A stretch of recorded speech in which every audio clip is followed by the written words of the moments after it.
안녕하십니까. 민사법 문제를 정리하고 있습니다. 자, 이번 강에서는 65번 문제 보겠습니다. 자, 시효제도의 존재 이유에 관한 문제죠. 자, 이것을 여러분들 기본적으로 물어보는 문제가 한 두세 번 정도 다뤄질 수 있는 파트입니다. 일반적으로 우리 시효제도라는 것은 시간적 효력을 의미하는 것인데요. 그게 우리 소멸시효하고 아울러서 취득시효제도가 있어요. 일반적으로 소멸시효는 우리 민법 총칙에 나와 있고요. 소멸시효는 물권편에 나와 있습니다. 자, 시효제도의 가장 기본적 특징은 바로 우리 권리에서 잠자는 자를 보호하지 않겠다라는 일반 법원에 의해 가지고 우리 사실 상태를 존중하는 것이죠. 다시 말하면 어떤 법적인 상태하고 이 사실 상태를 놓고 본다면 그 사실적 상태를 우선시해 주는 것. 자, 이게 기본적인 시효제도의 기본 취지라고 생각하시면 됩니다. 그래서 시효제도는 일반적으로 이게 공평하다는 어떤 공평적 사고, 자, 이런 것들이 지배하고 있다고 생각하시면 될 겁니다. 그럼 65번에 시효제도의 존재 이유로서 적당하지 않은 건 나와 있죠. 자, 증거보전의 곤란 구제. 자, 증거보전의 곤란 구제. 자, 이런 것도 이쪽에 사실적 상태란 그 기본적인 상태를 보호하겠다는 의미이기 때문에 증거보전의 곤란을 구제한다는 그런 기능도 있고요. 공평을 유지한다. 또 권리에서 잠자는 자는 보호하지 않는다. 전부 다 시효제도의 존재 이유입니다. 대신 사회에 있어서 관습을 중시 여긴다. 시효제도하고는 직접적 관련은 없죠. 그래서 관습 중시는 직접적 관련이 없다. 자, 2번 하시면 되겠습니다. 66번입니다. 소멸시효 대상인데 틀린 건 나와 있죠.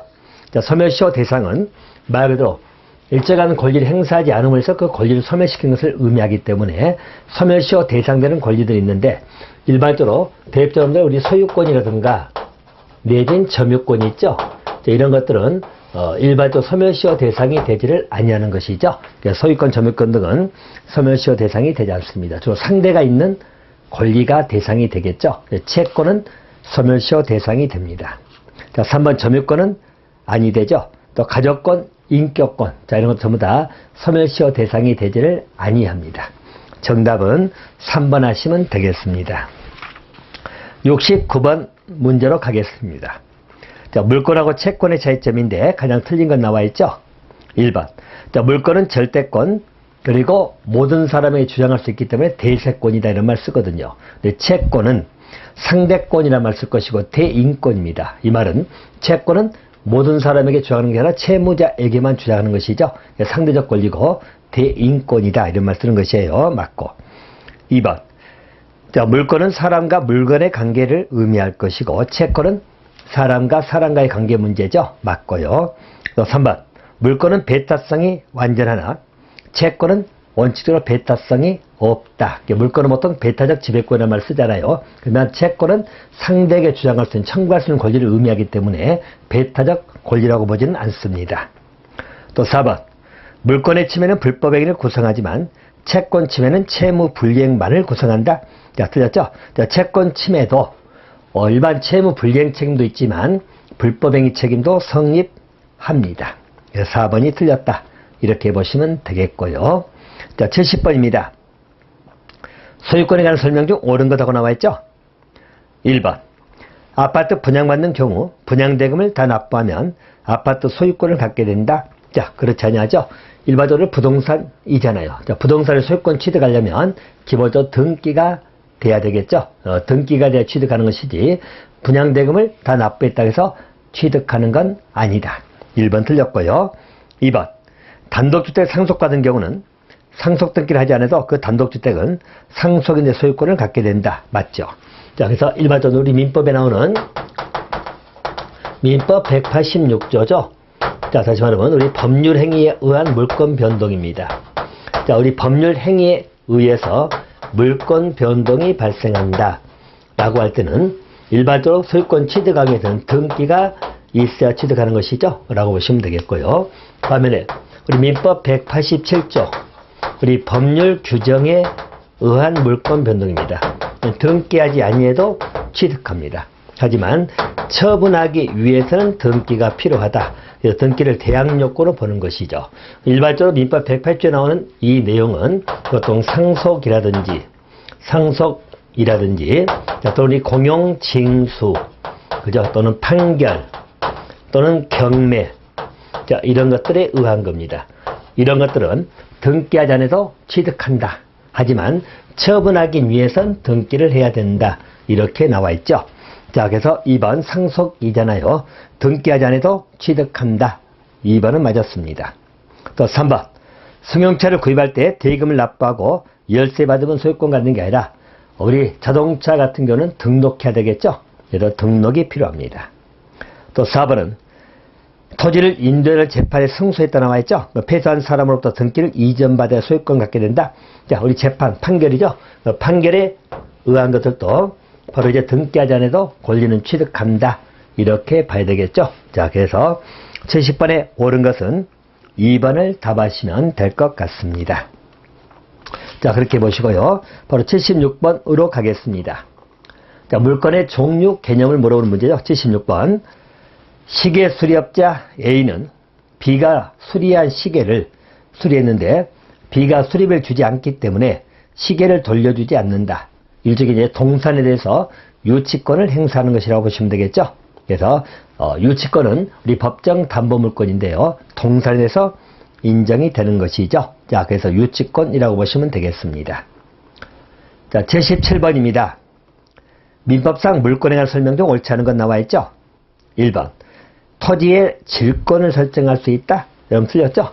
일반점들 우리 질권, 저당권, 자, 전부 다 우리 담보물권들이죠. 그러면 일반적으로 질권이라고 하는 것은 우리 동산이나 내지는 재산권이란 권리에 행사할 수 있는 것이죠. 자, 일반적으로 토지의 질권 설정은 할 수 없어요. 부동산에는 질권 설정을 못한다. 질권은 동산에 하는 것이다. 이렇게 봐두시면 되겠고요. 자, 전세권이지요. 전세권은 자, 기본적으로 부동산 설정할 수 있죠. 맞습니다. 전세권에 저당권 설정할 수 있다. 여러분, 이 저당권이라는 것도 일반적으로 저당권은 우리 부동산이나 권리 등의 설정을 하는 것입니다. 자, 권리에 설정할 수 있기 때문에 우리 전세권한 권리에 저당권 설정할 수 있어요. 맞고. 자, 토지에 지상권 설정할 수 있다. 맞죠? 지상권은 토지에 설정이 되는 것이죠. 맞고요. 또 유치권은 동산, 부동산 모두 설정할 수 있습니다. 일반점들 유치권이라고 하는 것은 우리 동산에 설정할 보통이고 또 부동산에도 설정할 수 있죠. 부동산이라는 말다시피 우리 관간이 보면 우리 건축물이 공사다가 멈추게 되면 이 건물에 대해서 유치권 행사하고 있다. 그런 말 보통 이렇게 팻말 붙여놓잖아요. 그래서 일반적으로 부동산에 유치권 설정이 가능합니다. 자, 가능하다고 보시면 돼요. 77번은 1번이 틀렸어요. 질권은 동산에 설정이 됩니다.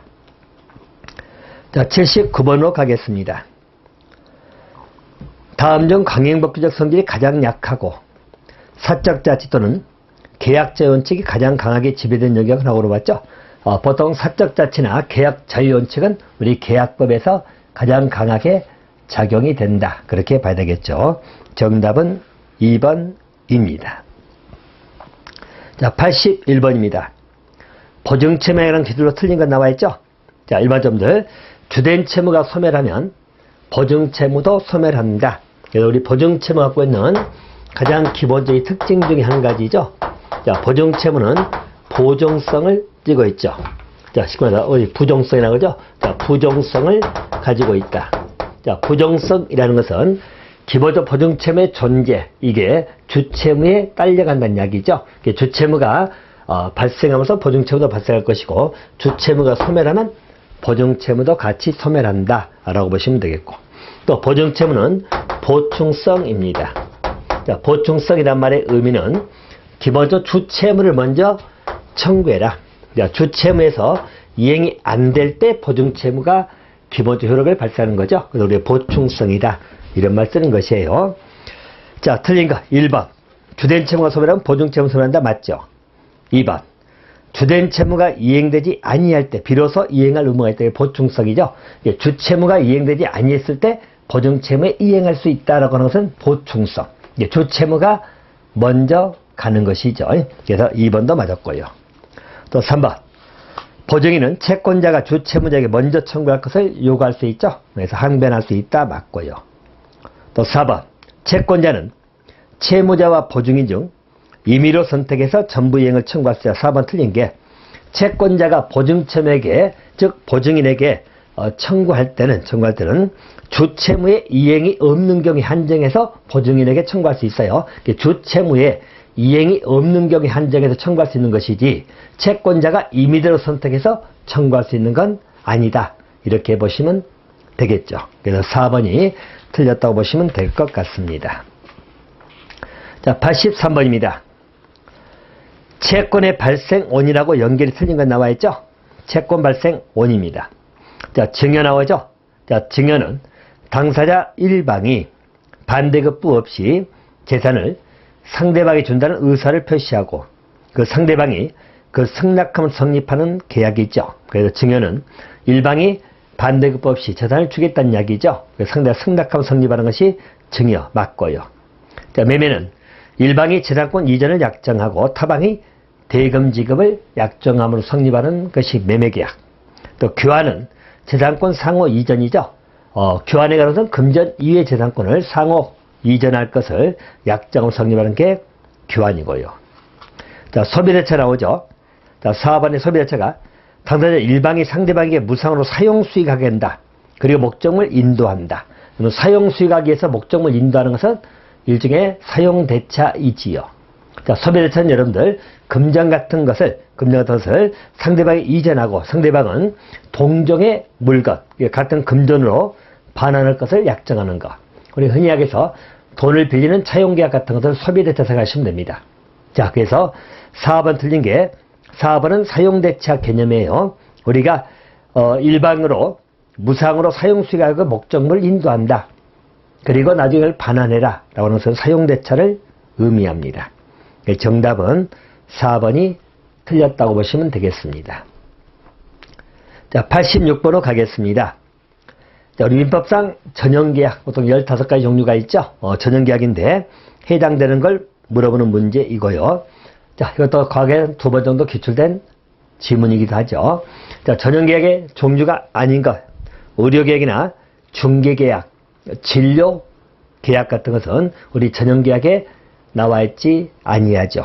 자, 정답은 2번 여행계약 하시면 되겠습니다. 자, 87번입니다. 다음 중 틀린 것 나와 있죠? 1번 채무 불이행에 따른 손해배상은 통상손해를 그 한도로 합니다. 통상손해 1번은 맞았고요. 2번 채무 불이행에 관하여 채권자에게 가시 있다는 얘기죠. 이때 손해배상을 정함에 있어서 이를 참작할 수 있다. 이것은 여러분 잘못됐죠? 닮아서 채무 불이행 책임을 묻는 데 있어서 가볼까요? 자, 채권자가 있고 자, 그리고 채무자가 있다는 이야기죠. 채무자가 채무 불이행이란 이야기죠. 그럼 이때 채권자는 채무 불이행에 의해서 손해배상을 청구하는 문제이지요. 그때 손해배상액을 산정할 때 자, 채권자 과실 부분이 있다면 그 부분을 참작을 하여야 한다. 이렇게 나옵니다. 자, 그래서 일반 채권자 과실 부분이 있으면 그 부분을 손해배상액에서 일종의 상계시켜야 되겠죠. 그래서 참작하여야 한다고 나와 있지 할 수 있다는 틀렸어요. 자, 그래서 2번은 틀렸습니다. 자, 3번 손해배상은 금전 배상의 원칙입니다. 또 4번 채권자 지체 중 채무자는 이자 지급 의무가 없죠. 자, 채권자 지체란 것은 보통 수령 지체가 많죠. 채무자가 돈을 갚으려고 하는데 채권자가 자꾸 피해버린다는 이야기죠. 그래서 채무자의 채무 이행을 못하게 하는 경우 이런 게 보통 수령 지체죠. 자, 그렇다면 채무자는 이자를 지급할 의무는 없다. 그러니까 채권자 지체 중에는 채무자는 이자 지급 의무가 없다. 그렇게 보시면 되겠습니다. 맞아요. 자, 87번 2번이 틀렸다. 이렇게 보시면 될 것 같습니다. 자, 91번으로 갑니다. 91번. 자, 불법행위에 관한 설명 중 틀린 건 물어봤죠? 틀린 건 1번. 자, 불법행위 책임은 고의가실 책임이므로 고의가실이 나와야 되거든요. 네, 입증 책임에 관한 것은 피해자 측에 있습니다. 그래서 불법행위 책임을 성립하기 위한 고의가실 입증의 문제는 피해자 쪽에 있다. 1번은 맞았고요.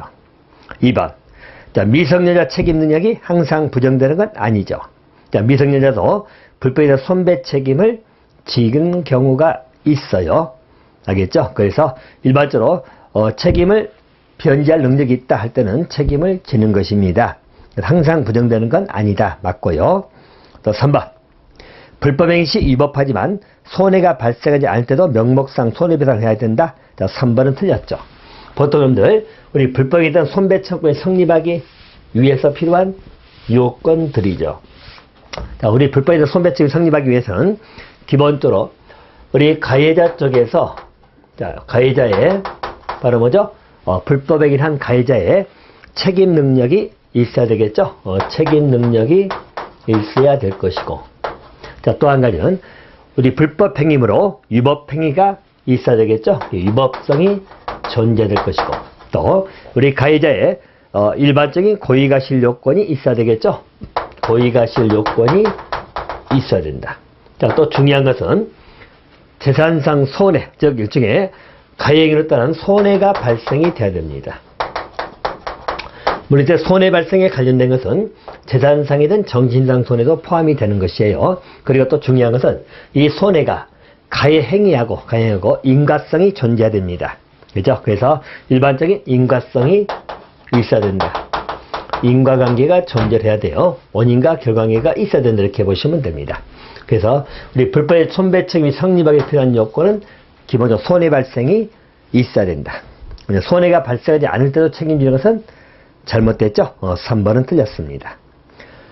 4번은 인과관계에 있어야 된다. 맞죠? 그래서 91번에 틀린 것은 3번 하시면 되겠고요. 자, 92번입니다. 손해배상인데 옳지 않은 것하고 나와있죠. 1번. 민법상 손해배상, 금전배상 원칙한다. 맞죠? 2번. 불법행위나 손배 채무는 불법행위가 있었던 때부터 발생합니다. 그것도 맞고요. 또 3번. 불법행위에서 피해자가 손해를 입은과 동시에 이익을 봤다는 이야기죠. 이럴 때 이것을 공제하는 것을 손익상계라고 합니다. 손해를 보면서도 이익을 봤다. 그것을 상계, 계산해서 뺀다고 생각하시면 됩니다. 그래서 손해 산정할 때 이익 본 부분이 있다면 그것은 제한다. 손익상계이지요. 과실상계가 아니죠. 그래서 3번 틀렸고요. 또 4번. 수인이 여러 명이 공동으로 불법행위했죠. 그때는 각자가 연대하여 손배 책임을 집니다. 맞아요. 92번에 틀린 것은 3번 하시면 되겠습니다. 94번입니다. 자, 민법상 상속 및 위헌행위 설명 중 틀린 것하고 나와있죠? 라고 보시면 됩니다. 자, 1번입니다. 계자는 계모의 재산을 상속할 수 없다. 자, 계모, 계자 간에는 어떤 법률 관계가 따로 존재하지 않기 때문에 상속할 수가 없습니다. 그죠? 그래서 1번은 맞았고요. 2번. 상속 개시 전에는 특별한 서유가 없으면 상속을 포기할 수 있다. 자, 여러분 틀렸죠? 일반적으로 상속에 대해서 승인하든지 또는 포기하든지 이겁니다. 이것은 상속이 개시되고 나서, 즉 다시 말해서 상속 개시 있음을 안 날로부터, 자, 상속 개시를 안 날로부터 3개월 이내 하여야 한다고 나옵니다. 그래서 일반적으로 우리 상속의 승인 포기는 상속 개시를 안 날로부터 3개월 이내입니다. 자, 그래서 상속 개시 전에 포기할 수 있다는 틀렸죠? 그래서 상속 개시를 안 날로부터 3개월 이내 승인하든지 포기를 할 수 있습니다. 그래서 2번 틀렸고요. 자, 3번은 자필증서 녹음, 공정증서, 자, 그리고 비밀증서, 구수, 말로 하는 것이죠. 증서에 의한 위헌만이 인정이 됩니다. 위헌 인정 범위죠. 자필, 녹음, 또 공정증서, 자, 그리고 비밀, 구수증서에 의한 위헌만 인정됩니다. 맞고요. 또 4번은 상속 채무 초과 사실을 몰라도 단순 승인된 경우 중과실이 없는 상속기는 그 사실을 안 날로부터 3개월 안에 한정 승인을 할 수 있습니다. 자, 이 말은 뭐냐면 상속을 승인할 때 여러분, 한정 승인이란 것은 뭐죠? 자, 초과되는 부분을 받지 않겠다는 이야기예요. 다시 말하면, 한정 승인 여러분, 이렇게 이해하시면 되겠죠? 자, A가 상속, 우리 피상속인이 있고요. 자, 그리고 B가 만약에 상속인이라고 봅시다. 자, 근데, 자, 피상속인의 재산이 예를 들어서 1억입니다. 근데 피상속인의 채무가 2억이라고 봅시다. 자, 그러면 이걸 만약에 B가 상속을 받아버리면, 자, 채무도 상속을 받기 때문에 1억의 빚을 지는 꼴이 되겠죠. 자, 받은 재산은 1억인데 채무가 2억이므로 1억의 빚을 지게 된다는 이야기가 되겠죠. 자, 그래서 그런 불합리를 막기 위해서 우리 비상속인은 한정 승인을 할 수 있습니다. 한정 승인이라는 것은 상속받은 범위 내에서만 변제하겠다. 알겠죠? 상속받는 범위 내에서만 변제하겠다. 그 초과되는 부분은 내가 받지 않겠다고 하는 것이 한정 승인 제도입니다. 그럼 한정 승인은 그 초과된 사실을 안 날로부터 3개월 이내, 초과된 사실 안 날로부터 3개월 이내 한정 승인을 신청하면 되는 것이죠. 자, 그래서 그 사실 안 날로부터 3개월 안에 한정 승인을 할 수 있습니다. 맞았어요. 94번에 틀린 것은 2번을 답하시면 되겠습니다. 자, 95번하고 96번은 여러분 약간의 계산 문제이기도 합니다만은 볼까요? 자, 95번은 고혈압으로 유언을 남기지 않고 갑자기 사망한 A의 유족이죠. 자, 여기는 A가 피상속인이 되는 것이죠. 피상속인이 될 것이고요. 자, A의 유족으로서 어머니 갑이 있다 나와 있죠. 그래서 피상속인이고, 자, 어머니 갑이 있습니다. 자, 또 아내 즉 배우자 을이 있고요. 배우자 을. 또 자녀가 있죠. 아들하고 출간딸 정이 있습니다. 그 자녀는 아들인 병이 있고, 자, 그리고 정은 출가했다 나와 있죠. 출가. 자, 그리고 A가 남긴 재산이 7천만 원 나오죠. 재산이 7천만 원입니다. 이때 상속을 물어보는 문제입니다. 자, 상속에 관련된 문제고요. 자, 이 경우는 여러분 상속의 1순위는 어머니는 1순위가 없을 때 상속을 받겠죠. 1순위는 배우자고 자녀가 1순위고요. 또 출가 유무는 상관이 없습니다. 또 배우자는 직계 비속에 상속분의 0.5할을 즉 5할을 가산하거든요. 5할이 더 가산이라고 생각하시면 됩니다. 곧 이 말은 우리 을하고 병, 정이 상속을 받는데 상속 비율은 1.5 대 1대 1이다. 이렇게 보시면 될 것 같습니다. 자, 그래서 이 비율로 보통 상속을 받는 것이죠. 이때 올바른 것을 하고 물어봤죠. 상속에 관한 기본적 비용을 물어보는 문제입니다. 자, 이 경우는 여러분들 보통 우리 계산을 해야 되겠죠. 계산. 그래서 우리 7천만 원 중에 여러분들 이렇게 구별하면 계산할 때는 이렇게 하시면 됩니다. 계산 편의상 3대 2대 2다. 7분의 2, 7초로 보시면 되겠죠. 자, 그렇게 계산하시면 될 겁니다. 7분의 2면, 자, 일반적으로 정은 둘이 7분의 2로 계산하면, 자, 이렇게 3대, 우리 분수를 세개해서 3, 2, 2 해도 똑같잖아요. 그러면 합하면 7이 되기 때문에 7분의 2를 받겠죠. 병하고 정은. 7천만 원에 7분의 2, 바로 2천만 원씩 받게 되는 것이죠. 그죠? 그리고 7분의 3이면 37에 21, 바로 여기는 3천만 원을 받는 이야기죠. 자, 그래서 일반적 상속분은 배우자 을은 3천만 원. 자, 그리고 병하고 정은 2천만 원씩 받는다 생각하시면 되겠죠. 옳은 거니까 정답은 2번. 을이 3천만 원이 되겠죠? 라고 보시면 되겠습니다. 자, 96번입니다. 자, 96번 문제도, 자, 거기 보시면, 자, 우리 부모 A, B를 모시고 사는 C라고 나와 있죠? 그래서 여기는, 자, 부모가 A, B가 있고요. 또, 그 자죠? 자, 자가 C가 있다는 이야기입니다. 그리고 혼인해가지고, 자, D와 혼인해서 D는 배우자입니다. 자, 그리고 여기에, 자, 여기에, 자녀가 있죠?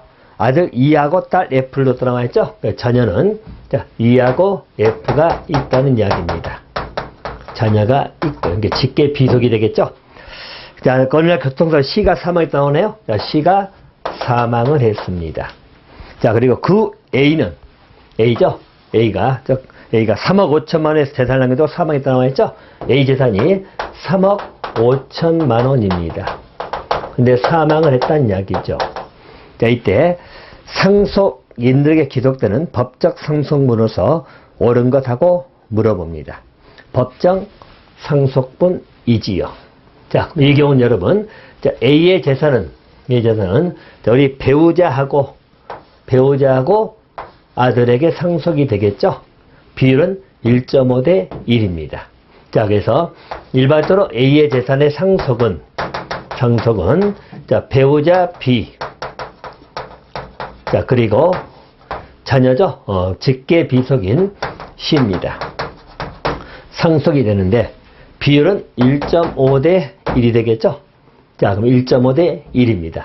그럼 여러분들 3억 5천만 원 가지고 나누면 한번 보세요. 자, 3억 5천인데 일반적으로 B 대 C가 자, 1.5대 1입니다. 편의상 3대 2, 3대 2면 합히면 5가 되겠죠. 5분의 2, 5분의 3으로 하시면 됩니다. 자, 그러면 일반적으로 우리 C가 받을 수 있는 상속분은 자, 우리 3억 5천에 2는 7천이죠.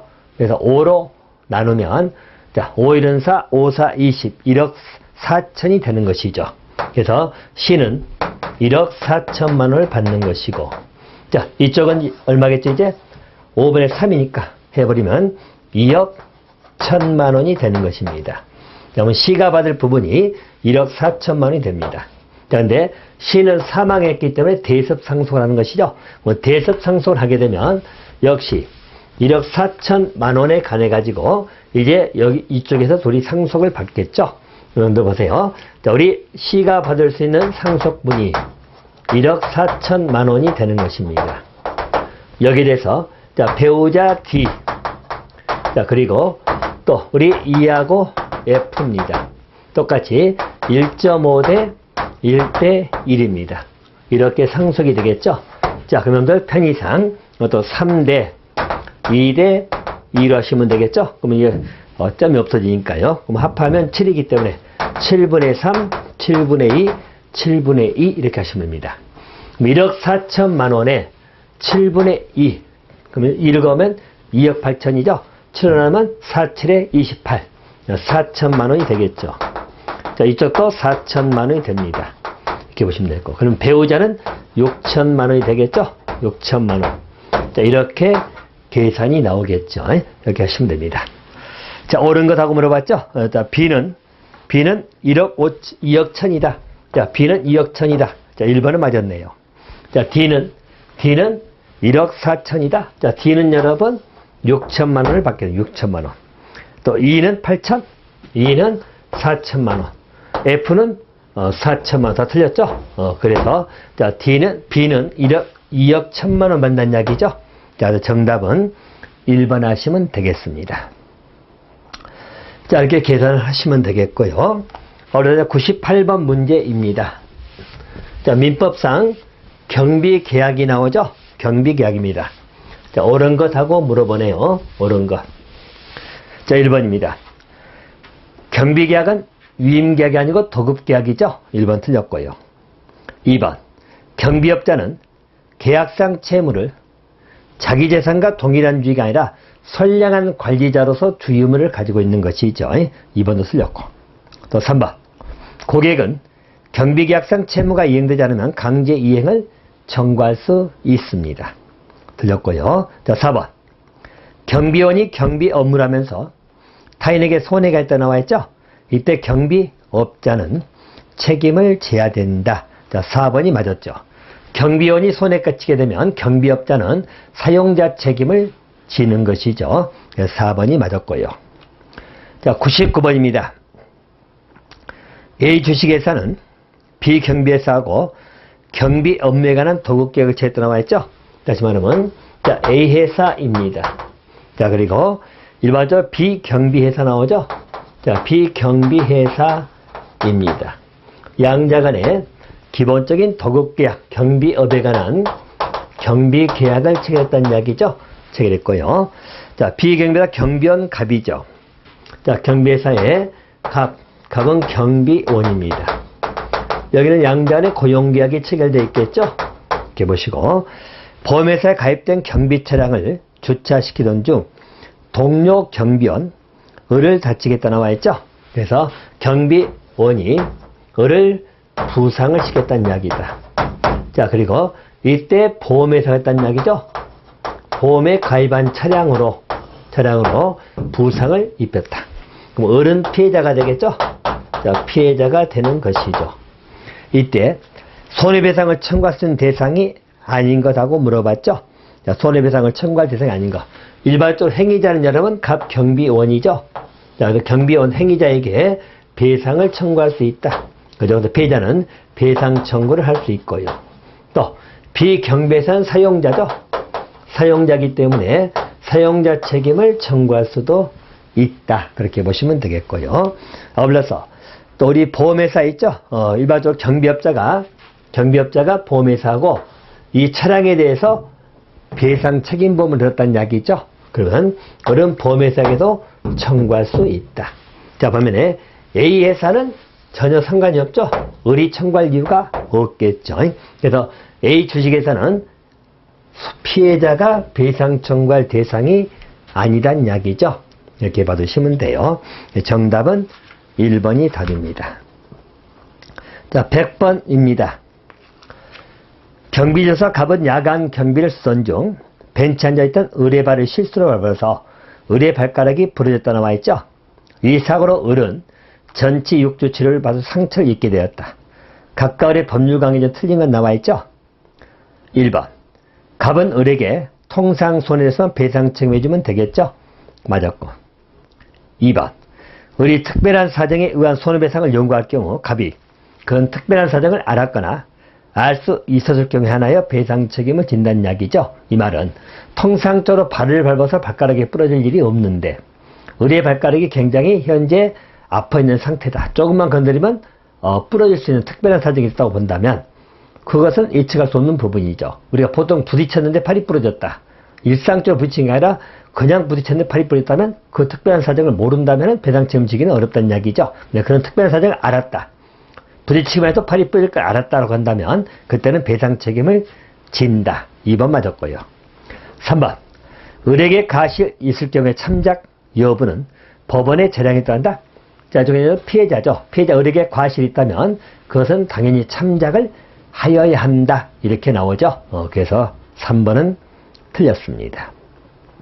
또 4번은 을이 갑에게 손해배상 청구할 때 을에게 과실이라는 입증 책임이 있죠. 그죠. 손해배상 청구할 때는 불법에 대한 손배 청구이기 때문에 고의과실 입증은 피해자 측에 있다. 이렇게 보시면 되겠죠. 100번 틀린 것은 3번이 틀렸습니다. 자, 101번입니다. A상가 경비 책임자 을의 부주의로 갑 점포에 도둑이 들어왔다 나와 있죠. 자, 경비 책임자인 을의 민사상 손배 책임 관련돼 가지고 옳지 않은 것하고 나와 있죠. 자, 1번. 여러분 불법행위 손배 책임에서는 정신적 손해도 포함이 됩니다. 그래서 1번은 틀렸습니다. 을은 갑에게 계약상 손배 책임을 부담할 수 있겠죠. 또 갑이 을에게 불법 손배 청구하기 위해서는 고의과실 입증은 바로 뭐죠? 우리 피해자 쪽에서 입증하면 되겠죠. 그래서 을에게 고의과실이 인정이 돼야 됩니다. 또 4번은 을의 부주의하고 갑의 손해서 인가성이 인정이 돼야 되겠죠. 맞고요. 1번이 틀렸습니다.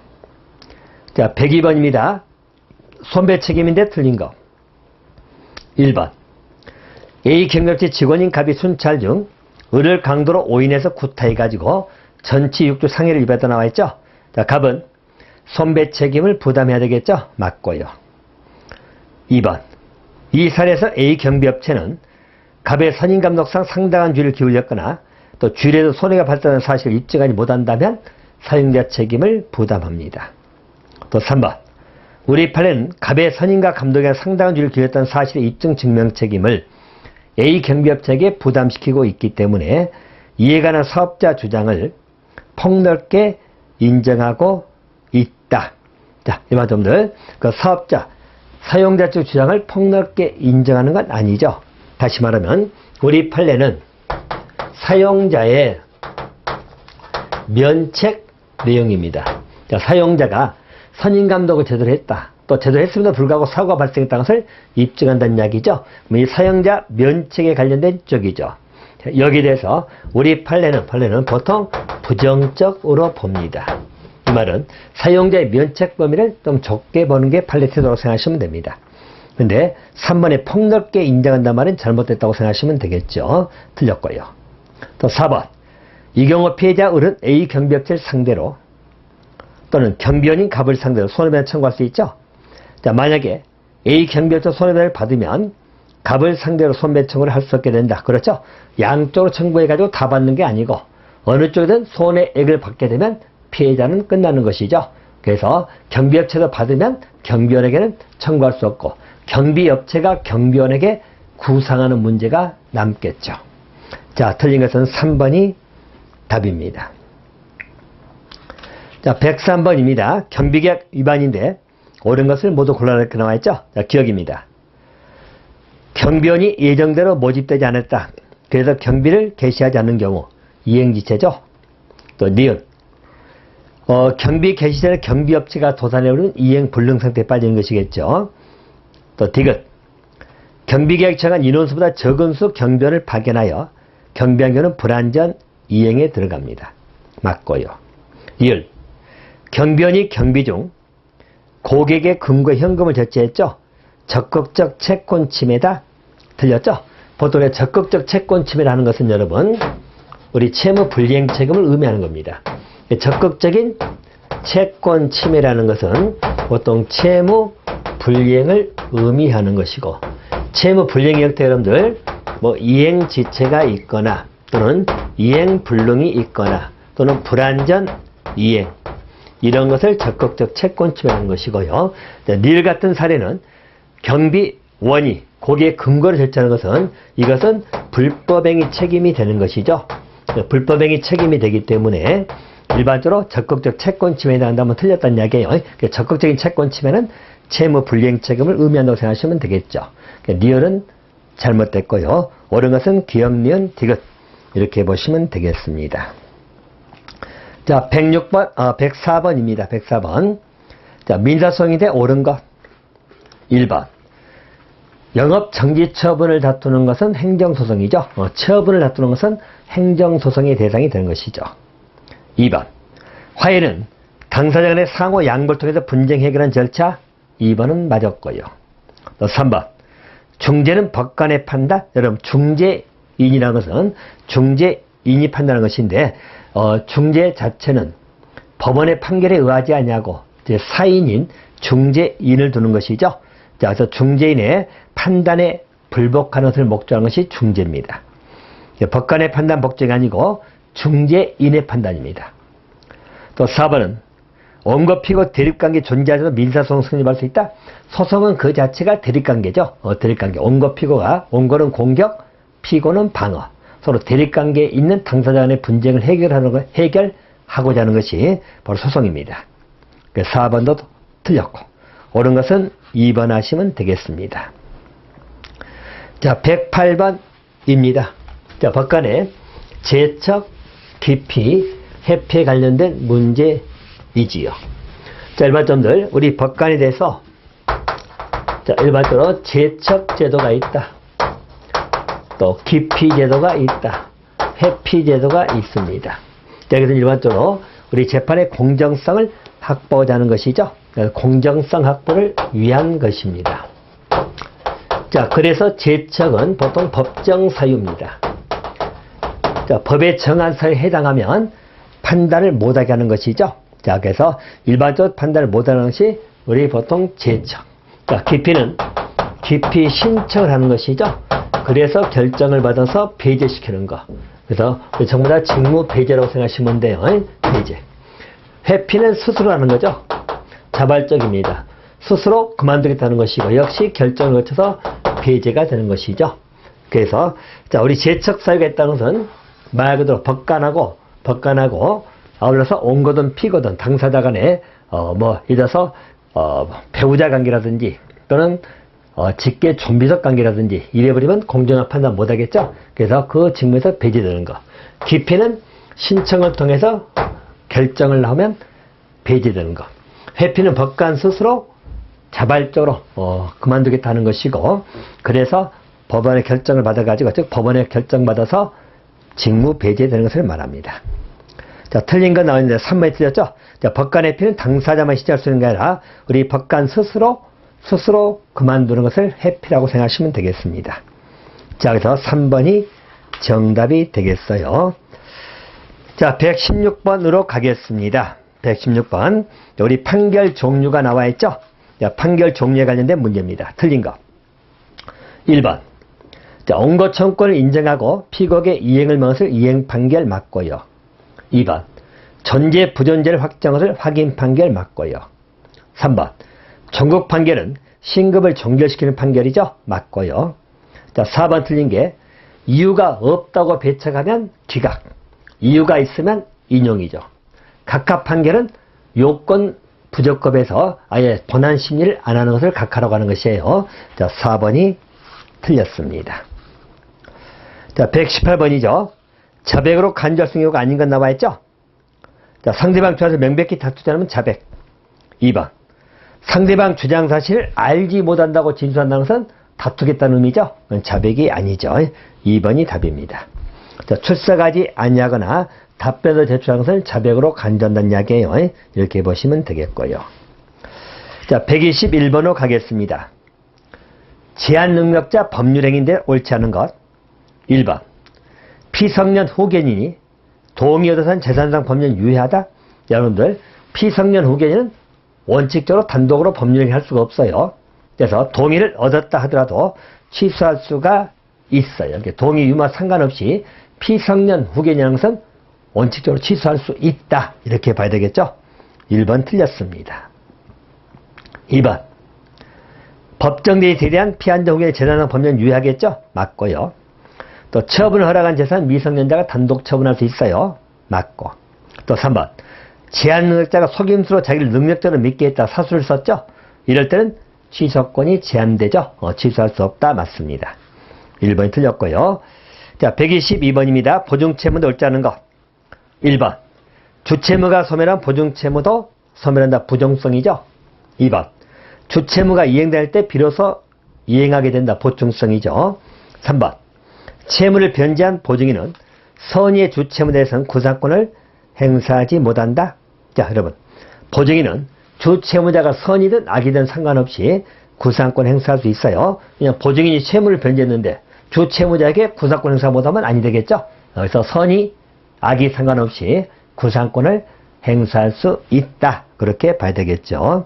자, 4번은 보증에 청구하면 보증인은 주채무자에게 먼저 청구할 것을 항변할 수 있겠죠? 맞아요. 122번은 3번이 잘못됐다. 이렇게 보시면 되겠습니다.